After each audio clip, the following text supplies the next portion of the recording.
대체로 다 알고 계시겠지만 우리 기독교의 장례식, 장례 예배는 타 종교의 장례식과 본질적인 의미부터 다릅니다. 타 종교 장례식은 대체적으로 고인의 명복을 비는 데에 많이 치중을 합니다. 고인이 좋은 데 갔을 거야. 고인이 뭐 어떻게 됐는지 이것으로 많은 분위기를 이어가는데, 우리 기독교의 장례식에는 절대 고인의 명복을 빌지 않습니다. 왠지 아시죠? 그 영역은 오직 하나님의 절대 주권 안에 있기 때문에 그렇습니다. 그래서 우리는 고인에 대해서 언급을 하지 않습니다. 다만 기독교 장례의 가장 큰 메시지는, 먼저는 가족을 잃은 그 가족들을 그리스도의 말씀으로 위로하는 것, 그리고 또 하나는 남은 가족들과 또 함께 참석한 많은 교우들을 우리는 이 고인의 죽음 앞에 남은 생애를 어떻게 살아갈 것인가, 그것을 가르치고 또 권면하는 시간이 기독교의 장례식이라 할 수 있습니다. 그래서 우리 기독교, 우리 교회의 장례가 났을 때는 화환이나 근조바구니를 보낼 때 절대 그 리본에 삼가 고인의 명복을 빕니다 라고 쓰지 않습니다. 오히려 나는 부활이요 생명이니라는 그런 생명에 관한 말씀을 우리가 쓰고 있습니다. 저는 오늘 설교 제목을 한번 띄워주실래요? 죽음이 물었다. 어떻게 살 거냐고. 멋있지 않습니까? 설교를 마치겠습니다. 사실 이 제목은 제가 창작한 제목이 아니고 제가 얼마 전에 읽은 책 제목인데 그대로입니다. 죽음이 물었다. 어떻게 살 거냐고. 이 책은 저자가 미국의 의사이자 작가인 한스 할터라는 분인데, 이분이 세계적으로 아주 꽤 알려진 이름이 있는 사람 114명의 죽음에 관해서 자신의 어떤 고찰, 그리고 또 그 한 사람 한 사람 죽을 때 유언, 이런 것들을 짤막짤막하게 정리한 책입니다. 저기에 보면 부처나 또 아인슈타인, 또 마틴 루터나 심지어 젊은 나이에 요절한 유명한 영화배우님 마를린 먼로 같은 사람의 죽음도 각각 기록을 하고 있습니다. 그런데 저런 책을 보면 도움은 됩니다. 그러나 명쾌하게 죽음과 또 남은 삶에 대한 답을 우리에게 제공해 주지는 못합니다. 우리는 결국 성경을 봐야 됩니다.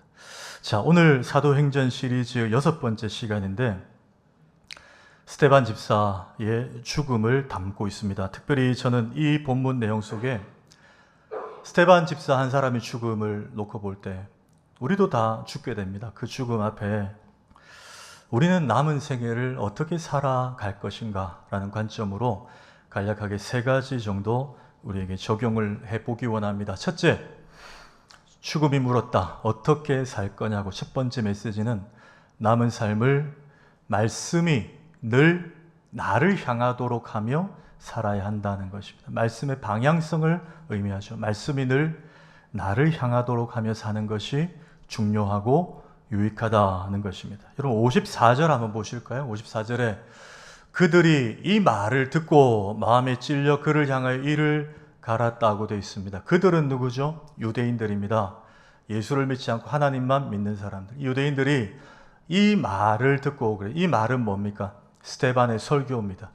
스데반의 설교가 우리가 2주 전에 살펴봤던 6장 마지막 이제 7장 거의 전체에 쭉 스데반이 설교를 하는데, 그 설교를 듣고 보인 반응이에요. 그런데 우리가 지금 7장을 다 읽어볼 수는 없고 설교 마지막에 핵심인 52절과 51절과 2절이군요. 한번 보겠습니다. 한번 읽겠습니다. 시작. 목이 곧고 마음과 귀에 할례를 받지 못한 사람들아, 너희도 너희 조상과 같이 항상 성령을 거스르는도다. 너희 조상들이 선지자들 중에 누구를 박해하지 아니하였느냐?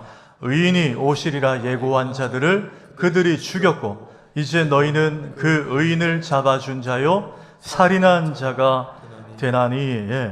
7장 전체 스데반의 설교를 쭉 하면서 마지막에 갈수록 지금 강도를 더 높이고 있어요.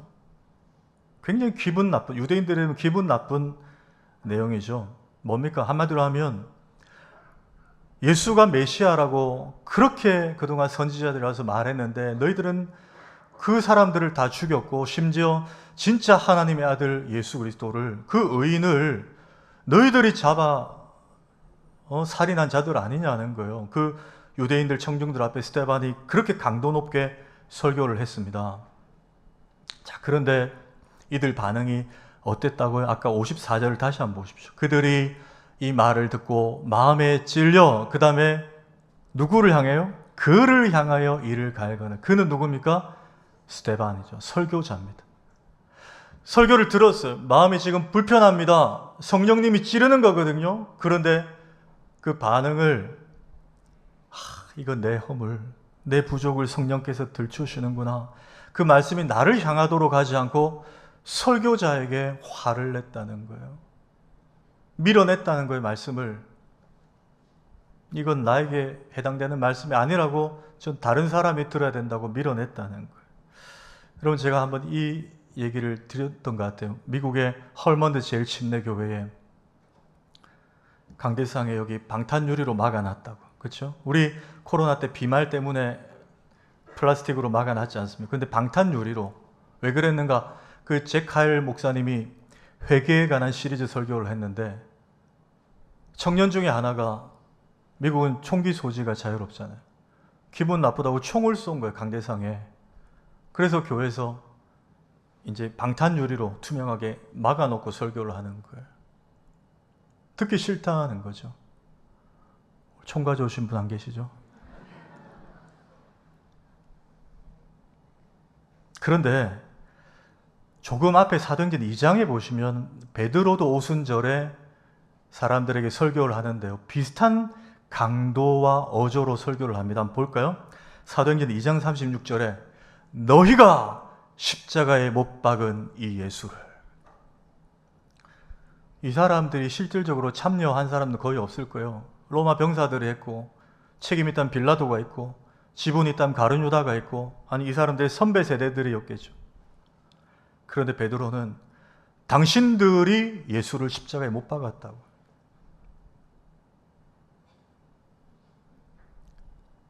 오늘 제가 만약 이렇게 설교하면 나가실 때 표정이 안 좋은 분들이 상당히 계실 것 같아요. 교회 은혜 받으러 왔는데, 위로 좀 받으려고 왔는데 여러분들이 예수를 십자가에 못 박았지 않습니까? 뭐 제가 지금 이렇게 한 것보다 더 볼륨을 높여가지고 세게 했을 거예요, 베드로도. 자, 그런데 오늘 스데반의 설교를 듣는 청중들의 반응과는 사뭇 달랐습니다. 사도행전 2장 37절 그들의 반응을 보십시오. 그들이 이 말을 듣고 마음에 찔려까지는 똑같습니다. 오늘과. 그렇죠? 똑같아요. 그런데 이르되, 말씀의 방향이 어디로 갔습니까? 우리가 어찌할꼬. 자기들이 말씀을 받아들였어요. 설교자를 향해서 화를 내고, 뭘 설교를 저따위로 하냐고, 뭘 저렇게 세게 하냐고. 그게 아니고, 이거 우리가 어떻게 해야 되나? 우리가 왜 이 복음을 몰랐을까? 이거 하나님이 나에게 하시는 말씀이고, 저 집사가 들어야 되고 우리 남편이 들어야 되는 말씀이 아니고 이거 나에게 지금 하는 말씀이구나라고 말씀이 자신들을 향하게 했다는 거예요. 한 3일 전에 모르는 번호로 전화가 왔습니다.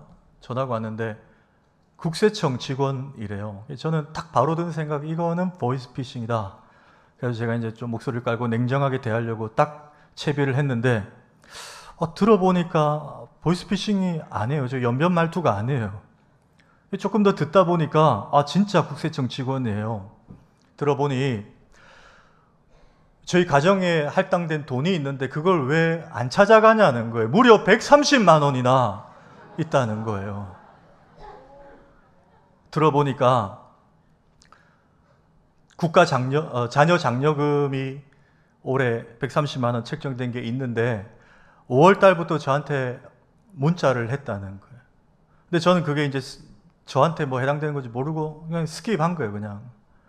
근데 이 국세청 직원분이 이게 130원도 아니고 큰 돈이니까 저한테 전화를 한 거예요.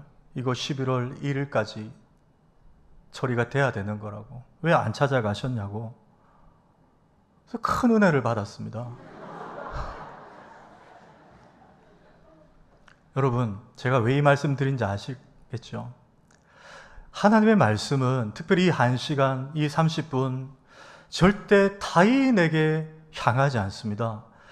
어떤 말씀이든지, 때로는 말씀으로 책망하시든지, 죄를 지적하든지, 회개를 촉구하든지, 아니면 하나님의 위로와 인도와 소망의 말씀이든지, 어떤 말씀도 나를 향한다는 것을 믿으시기 바랍니다. 그렇게 여러분, 우리가 그 말씀 붙들고 한 주간 소생케 되는 거예요.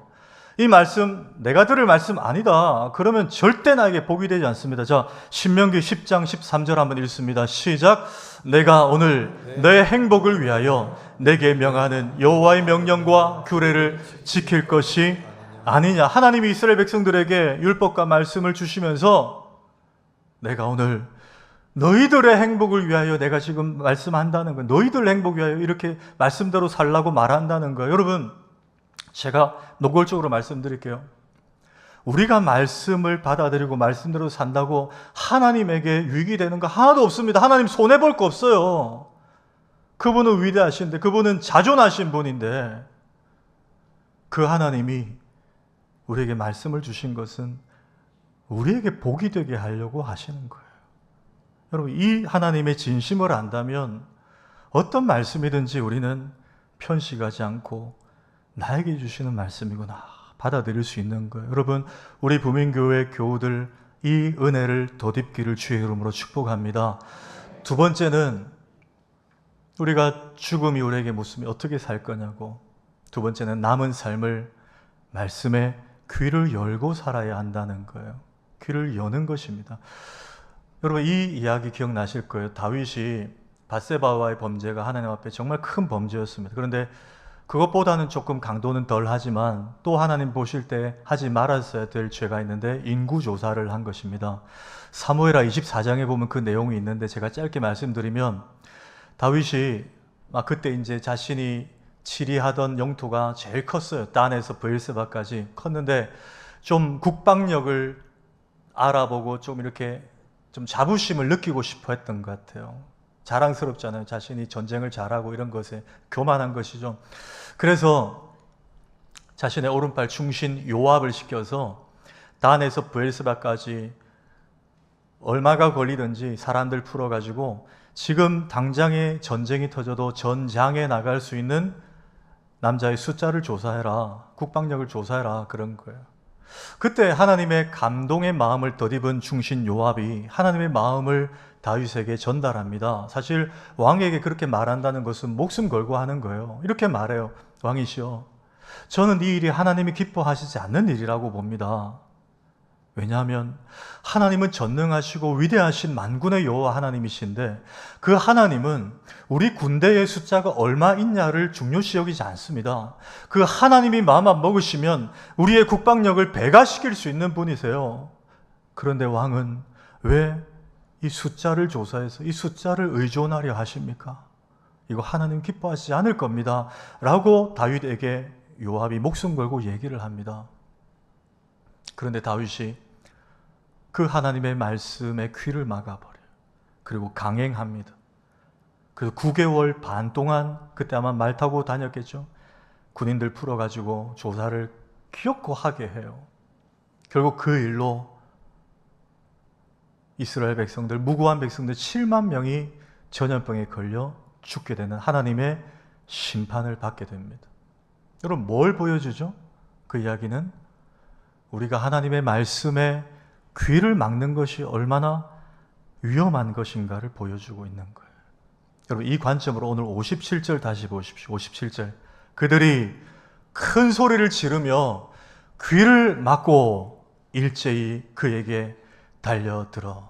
자, 이 사람들 좀 전에 그 사람들이에요. 마음에 찔렸습니다. 말씀을 듣고 설교자에게 화를 냈어요. 자신에게 받을 말씀이 아니라고 밀어냈어요. 그래도 스데반이 계속 설교를 했습니다. 그러니 더 큰 소리를 질러서, 여러분 100분 토론 한 번씩 보십니까? 이런 거 보시면 막 각 진영에 나와서 서로 얘기 안 들어요. 그렇죠? 더 크게 얘기합니다. 상대방 얘기할 때. 더 큰 소리로 덮어버렸어요. 그래도 스데반이 계속 설교를 이어가니까 귀를 막아버립니다. 아, 듣기 싫다고. 듣고 싶은 설교만 하라는 거예요. 우리 마음을 불편해하는 얘기는 하지 말라는 거예요. 삶이 피곤하다, 그런 얘기 하지 마. 귀를 막아버렸어요. 여러분, 이것이 얼마나 위험한가. 다시 말해, 우리가 하나님의 말씀이 들릴 때 귀를 막으면 왜 안 되는지 아세요?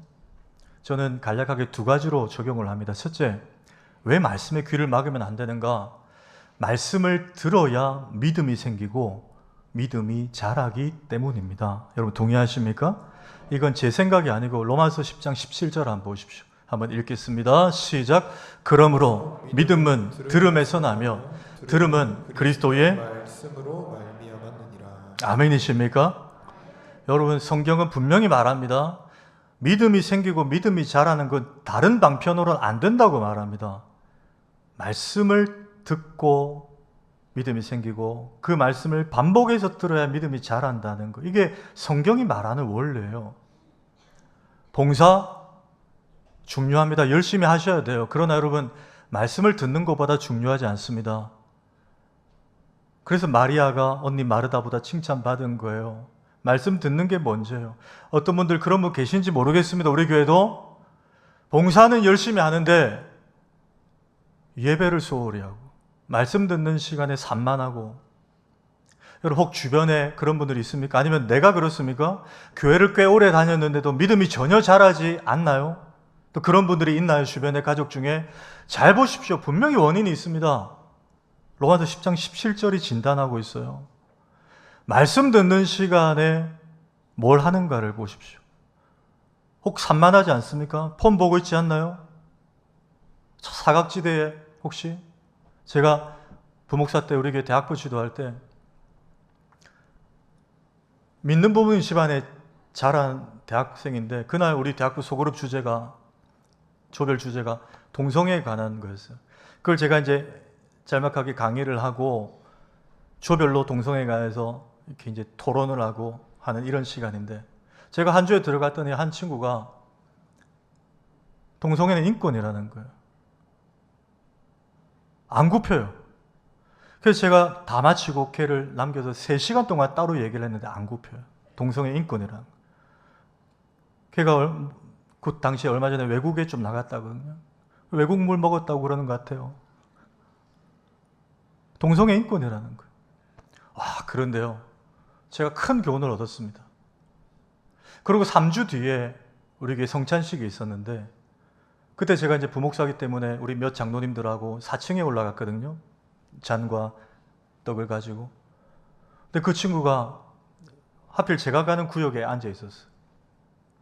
제가 들고 가는데 얼마나 집중을 했던지 제가 옆에 와서 이걸 내미는데도 폰 보고 있어요. 제가 깨달았어요.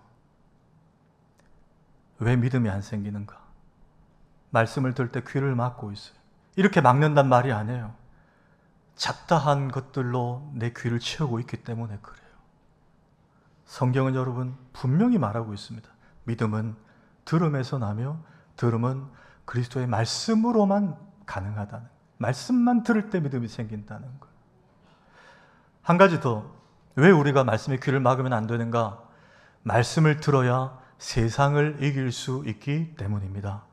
굉장히 중요한 거예요. 말씀을 들어야 우리는 세상을 이길 수 있습니다. 여러분, 복음송 중에 아마 이 복음송은 우리 교회 90세, 100세 가까이 되신 어르신들도 다 아시는 복음송일 거예요. 내게 강 같은 평화, 내게 강 같은 평화, 이쯤 되면 같이 불러야 되는데 안 부르십니까? 할렐루야. 예, 이 복음송 모르는 분 없어요. 그렇죠? 다 아세요. 근데 여러분 이 복음송 우리 요즘은 사실 많이 안 부르는데 아마 예전에 많이 부른 복음송, 기도원 가도 많이 부르고. 근데 이 복음송이 참 부를 때마다 우리에게 힘을 주고 우리를 평안하게 해요. 그런데 이게 그냥 넣은 복음송이 아니고 철저하게 하나님 말씀에 근거한 가사입니다. 자, 이사야 48장 18절 세 번역으로 한번 보겠습니다. 네가 나의 명령에 귀를 기울이기만 하였어도 내 평화가 강같이 흐르고, 이 부분이에요. 평화가 강같이 흐르고 내 공의가 바다의 파도같이 넘쳤을 것이라 그랬어요. 하나님이 이스라엘 백성들이 하신 말씀이요. 근데 여러분 뒤에만 보시면 안 돼요. 우리 평화가 강같이 흐르는구나. 공의가 강수같이 바다의 파도같이 흐르는구나. 이 능력이 우리가 세상을 이길 수 있겠구나. 이 정도 머물면 여러분 모자란 거예요. 하나님 분명히 우리에게 단서조항을 주십니다. 그 앞에 말하고 네가 나의 말씀에 율법에 명령에 귀를 기울여야 한다는 거예요. 이 평강이 이 공의가 어떻게 우리에게 다운로드 된다고요? 주의 말씀에 귀를 열 때, 아니 더 귀를 기울일 때 우리에게 임한다는 거예요. 여러분 이걸 놓치시면 안 돼요. 여러분 우리 힘으로 세상을 못 이깁니다. 하나님이 은혜 주셔야 되고 평강을 주셔야 돼요. 그러나 그 은혜와 평강을 누리기 위해서 중요한 것, 주의 말씀에 오롯이 귀를 열어야 할 줄로 믿습니다.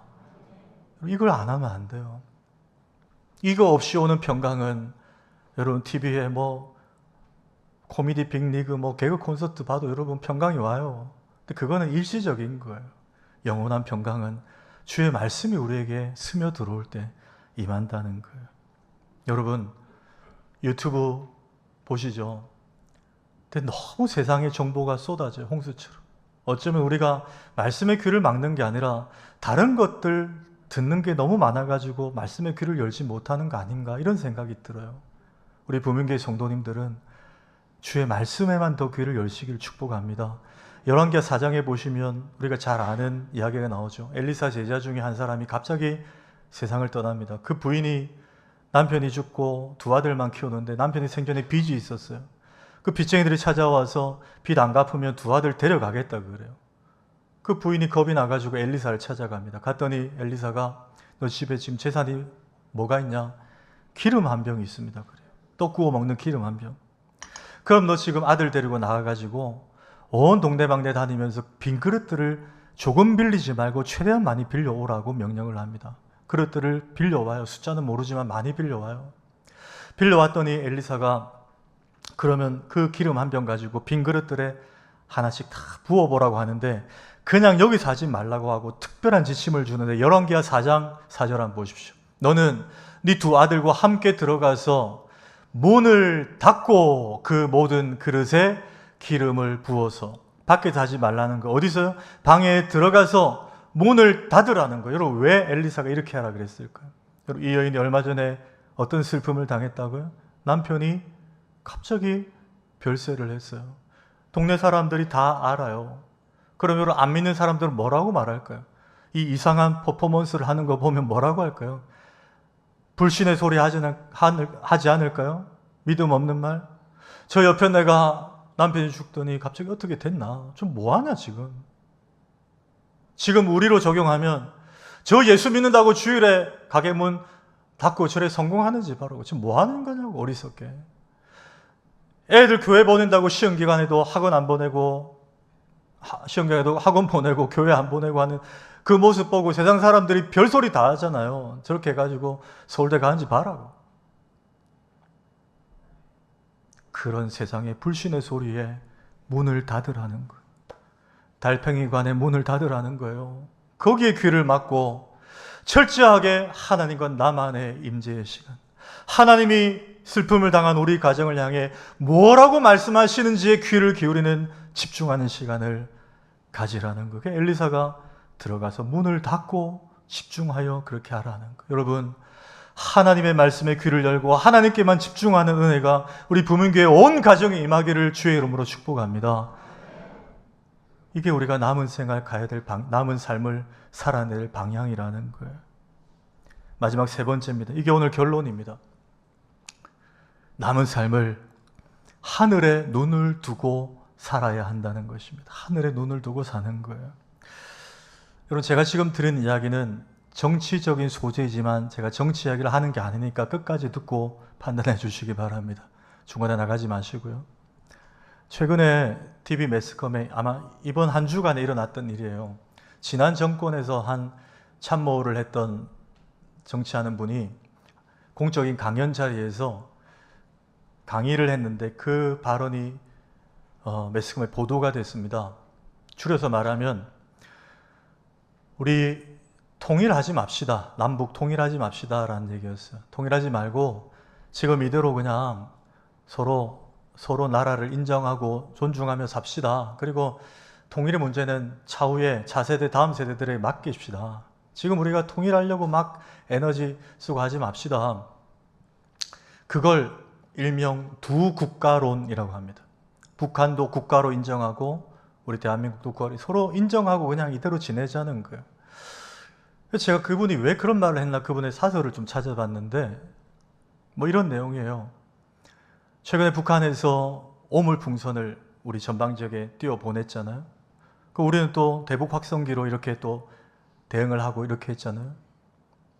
그러니까 그 정도의 긴장감만 가지고 큰 전쟁만 일어나지 않으면 안 되냐는 거예요. 우리가 뭐 6.25 이후에 연평해전이라든지 천안함 피격이라든지 이런 일들이 있었지만 그게 전면전으로 이어지지 않지 않았냐. 우리가 오물풍선 정도, 뭐 대북 확성기 정도, 이 정도의 긴장감 있어도 우리 서로 존중하며 이렇게 살면 되지 않냐. 우리 너무 외교적으로 통일하려고 이렇게 하지 말자. 이게 이제 서로가 편한 거 아니냐. 이런 뒷받침이 있는 글이었어요. 저는 그 글을 보고 그분의 주장을 보고 마음이 아팠습니다. 왜? 그것은 복음적이 아니기 때문에 그렇습니다. 왜 복음적이지 않은지 아세요? 여러분, 북한에 있는 지금 동포들은 어떻게 살아가고 있습니까? 극소수 외에는 다 굶주려 죽어가고 있어요. 가장 중요한 것, 기독교를 탄압하고 기독교인들을 지금도 장갑차로 깔아뭉개는 나라가 북한입니다. 자, 그러한 나라를 한 국가로 인정하자고, 존중하자고요. 그 말은 우리가 수요일 밤마다 부르짖고 기도하는 하나님, 저 북한 땅에 피 흘림 없는 복음적인 평화 통일의 날을 속히 허락하여 주시옵소서. 그 기도를 하지 말자는 거고 북한에 죽어가는 영혼들을 포기하자는 거 아닙니까? 그게 어떻게 하나님 뜻입니까? 그런 나라를 나라로 인정하자고, 정상적인 나라라고. 말도 안 되는 소리예요, 여러분. 근데 제가 그분의 주장이 아까 핵심이 뭐였다고요? 서로 조금 불편함이 있어도 이대로 큰 전쟁 없이 지내는 거 익숙하지 않냐는 거예요. 지금 이대로가 딱 좋지 않냐는 거예요. 여러분, 이 맥락에서 한번 생각해 보십시오. 우리가 요즘에 천국에 관한 메시지와 설교를 잘 못 듣지 않나요? 장례식장 가면 듣는데 천국에 관한 설교, 하나님 나라에 관한 설교가 잘 없는 것. 이건 전적으로 설교자들의 책임이에요. 근데 왜 설교자들이 그렇게 하는가? 아니면 성도들도 거기에 대해서 왜 그렇게 목말라하지 않는가? 조금 전에 그 이야기와 같은 맥락입니다. 지금 이 땅에 사는 삶이 때로는 고난도 있고 힘들지만 그래도 살아보면 꽤 괜찮거든요. 그래도 나 이 땅에 좀 오래 살면 좋겠어요. 여러분, 이게 솔직한 우리 마음 아닙니까? 무병장수. 전 그래도 이 땅이 그래도 나름 괜찮거든요. 사랑하는 가족들과 오래 사는 거. 물론 성경이 장수도 복이라고 말합니다. 그러나 우리의 근원적인 생각이 하나님 나라에 가 있지 않게 하는 것이 지금 이 땅의 익숙함이라는 거예요. 근데 여러분, 그것은 절대 기독교의 복음의 지향점이 아닙니다. 기독교는 우리 아들 대학 잘 보내주는 종교가 아니에요. 우리 가정의 문제를 해결해주는 종교가 아닙니다. 여러분, 복음 시대, 신약 시대가 시작됐을 때 세례요한과 예수님이 뭐라고 가르쳤는지 한번 보십시오. 세례요한 마태복음 3장 한번 보십시오. 그때 세례요한이 이르러 유대 광야에서 전파하여 말하되 회개하라, 천국이 가까이 왔느니라. 오자마자 외친 것은 천국이었어요. 하나님 나라였습니다. 예수 믿으십시오. 여러분, 가정이 잘 될 겁니다. 사업이 잘 될 겁니다. 여러분, 건강해질 것입니다. 말한 적이 없습니다. 이어서 4장에 예수님도 한번 보십시오. 마태복음 4장에 이때부터 예수께서 비로소 전파하여 이르시되 회개하라, 천국이 가까이 왔느니라. 세례요한과 예수님은 복음이 열린 시대에 가장 먼저 천국만 말씀하셨어요. 하나님 나라. 왜? 사람들이 천국에 관심이 없으니까. 이 땅에서 잘 되는 거에 너무 관심이 있으니까. 여러분, 오늘 죽어가는 스테반도 한번 보십시오. 55절 한번 보십시오. 한번 읽습니다. 시작. 스데반이 성령 충만하여 하늘을 우러러 주목하여 하나님의 영광과 및 예수께서 하나님 우편에 서신 것을. 여러분, 스데반이 죽어가면서 지금 돌세례를 맞았어요. 죽어가면서 어디를 보았다고요?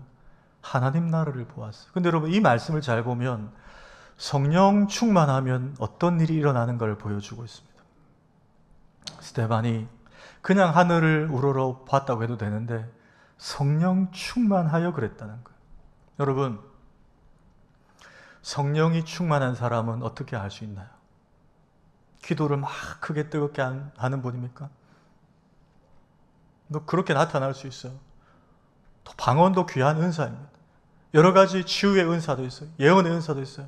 성령의 은사들도 있어요. 그런데 그것 좋지만 더 중요한 걸 오늘 말하고 있어요. 55절에 스데반이 성령이 충만했더니 하늘을 봤다. 여러분, 성령이 충만한 분들은요, 힘든 현실 속에서도 하늘을 바라보는 분들입니다.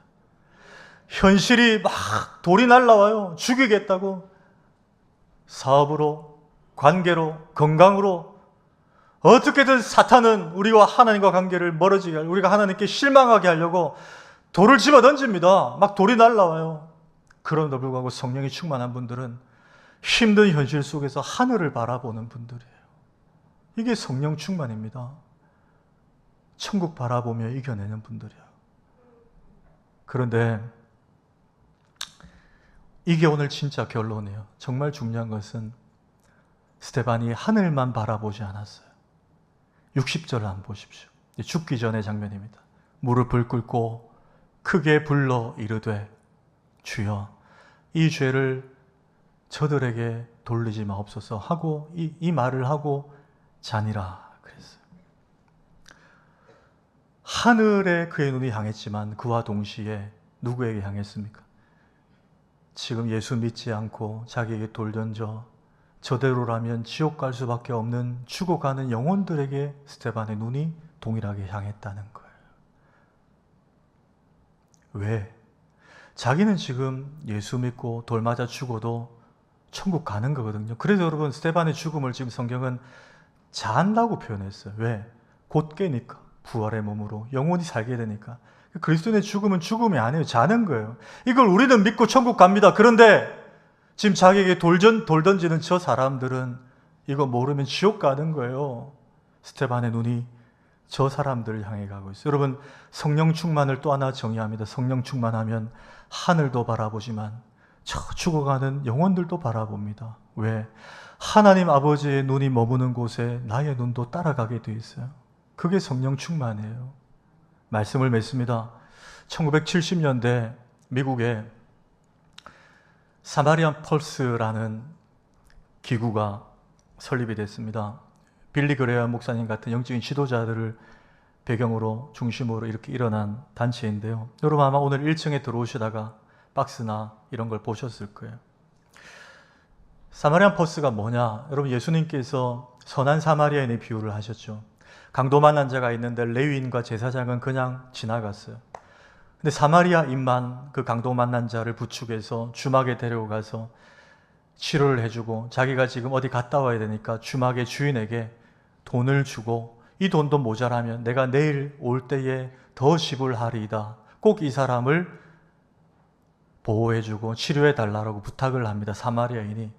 그 사마리아인이 자신의 돈을 지불할 때 열었던 지갑이 영어로 펄스예요. 사마리아인의 주머니가 펄스입니다. 그래서 사마리아인의 지갑, 사마리아인의 주머니 이 뜻입니다. 이번 추수감사주일 11월 17일입니다. 오예배 때는 성경 퀴즈를 하지만 여러분, 추수감사주일 이번에는 우리가 사마리안 펄스와 협력해서 우리 교회는 저 2년째 지금 전쟁 중에 있는 우크라이나 어린 아이들에게 여러분 보신 선물 박스 제가 다시 한번 보여드릴게요. 여기에 선물을 담아서 추수감사절날 과일, 채소 장식하지 않고 이걸 데코를 할 것입니다. 해서 그 다음날 우리가 서울에 발송하면 서울에서 유엔과 통관 절차를 다 거쳐서 크리스마스 즈음에 우크라이나 아이들에게 전달이 될 거예요. 이 안에 뭐가 있느냐? 여기 잘 안 보이실 건데 사진으로 한번 띄워주십시오. 예. 아이들이 쓰는 학용품, 또 그 다음요, 뭐 장난감 이런 것들을 샘플로 지금 보여드린 거예요. 여러분 이걸 어떻게 하시냐면, 여러분 혹시 다이소라고 아세요? 예. 그런 류의 가게에 가시면 여러분 만 원 정도, 혹은 조금 더 뭐 2만 원, 혹 3만 원일 수 있어요. 그 정도 하면 여러분 저런 것들을 채울 수 있습니다. 채울 수 있어요. 그래서 하시되 최소한 각 가정에 하나씩은 꼭 하셨으면 좋겠어요. 하셔서 여러분들 이름을 라벨 붙여서 여기 추수감사절날 과일 대신에 이걸 쌓아 올릴 거예요. 그리고 가급적 그냥 하지 마시고 자녀들과 손주들이 있는 분들은 시간을 내서 꼭 같이 가십시오. 아이들에게 설명을 해주세요. 그리고 엽서가 있습니다. 엽서에 Jesus loves you 해서 좀 간단한 영어라도 우크라이나 아이들이 이걸 보고 힘을 얻을 수 있도록, 위로를 받을 수 있도록 적으십시오. 적으시고 이렇게 대한민국 부민교회에서 보낸다고 적으셔서 여기 담아 아이들과 준비를 하십시오. 그래서 원래 다음 주에 이 빈박스 오기로 했는데 어제 도착을 해서 지금 오늘 나눠드릴 거예요. 신청란에 작성을 하시고 가져가시면 됩니다. 가져가시고 너무 빨리 사서 오지 마시고 한 2, 3주 기도하는 마음으로 준비하셨다가 채워 오시고 10월 마지막 주일까지만 가져오시면 돼요. 그러면 우리가 추수감사절날 이걸 이렇게 하나님께 올려드릴 거예요. 의미는 하나입니다. 추수감사절 과일 장식하고 제도 장식하는 거 너무 귀하고 아름다운 일이에요. 그러나 우리 그동안 그거 많이 했잖아요. 우리가 받은 은혜 우리끼리 감사하고 축제 예배로 끝나는 것이 아니라 받은 은혜를 저 죽어가는 영혼들에게 흘려보내자는 거예요. 여러분 아멘이십니까? 하나님 아버지의 시선이 머무는 곳에 우리의 시선도 따라가 보자는 거예요. 예수님이 그 선한 사마리아인의 비유를 하시고 맨 마지막에 하신 말씀이 뭔지 아세요? 너희도 이와 같이 하라 그랬어요. 여러분 복음은 하는 것입니다. 추상적인 게 아니에요. 너희도 이와 같이 하라. 그 우크라이나에 죽어가는, 언제 폭탄이 터질지 몰라 공포했던 아이들이 예수의 복음을 듣고 저들도 하나님의 자녀가 되는 은혜를, 우리가 보내는 이 1만 원, 2만 원, 3만 원짜리 상자 하나로 여러분 놀라운 기적이 일어날 수 있는 것입니다. 이걸 왜 하자고요? 이게 성령 충만한 거예요. 성령 충만하면 하늘을 보고 죽어가는 영혼들이 보입니다. 여러분 우리 언제 죽는가는 다 다를 수 있어요. 타이밍은 다 달라요. 그러나 우리 사실 얼마 안 돼서 다 죽습니다. 얼마 안 돼 다 하나님 앞에 가요. 하나님 우리의 믿음을 보실 거예요. 그리고 하나님 우리에게 주신 선물 같은 이 시간을 우리가 얼마나 가치 있게 살았느냐, 얼마나 받은 은혜를 흘려보내고 살았느냐. 나 혼자 예수 믿고 천국 바라보고 천국 보고 가는 것도 귀한 일이지만 나만 천국 보지 않고 죽어가는 영혼들도 바라보고 살았느냐를 주님 분명히 우리에게 상급의 심판으로 확인하실 거예요. 여러분 남은 생에 죽음이 우리에게 묻습니다. 어떻게 살 거냐고. 하나님 앞에 존귀하고 가치 있게 살아가는 우리 부민의 모든 성도님들 다 되기를 주의 이름으로 축원합니다.